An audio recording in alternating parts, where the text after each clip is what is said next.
The Stanley Police Department is entering a new chapter with an interim chief now leading the force. And now city leaders say it's a chance to keep building on growth and positive change in the community.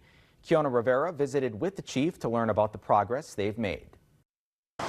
Samuel Pesik finds himself wearing a lot of hats. The Stanley police officer recently took over as interim chief, but he's still the handler for Phantom. Yes, I got boy. The only narcotic canine in the area. Still really enjoy being on the road, finding narcotics with my dog.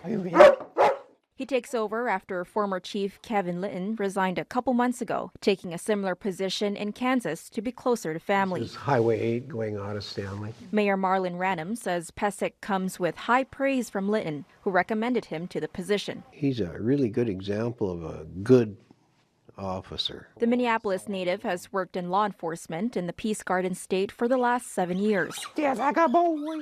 2 of those years have been with the city of Stanley, protecting the town's more than 2,000 citizens. Just kind of determined to show them that, yeah, I'm the right guy for your job, and we'll keep things rolling the way that it has been. Pesik adds illegal drug cases have been climbing in Stanley, but despite that trend, the mayor believes the town continues to progress with solid leadership from the department. The department's gone in the right direction. Until now, the chief says he never would have thought he'd see himself in this position when he started his career. I hope they continue to trust us and continue to call in and trust us more and be more vigilant. The department is looking to hire 2 more officers, but right now they're a team of 4 to include a lieutenant, SRO, a patrol, and the chief himself.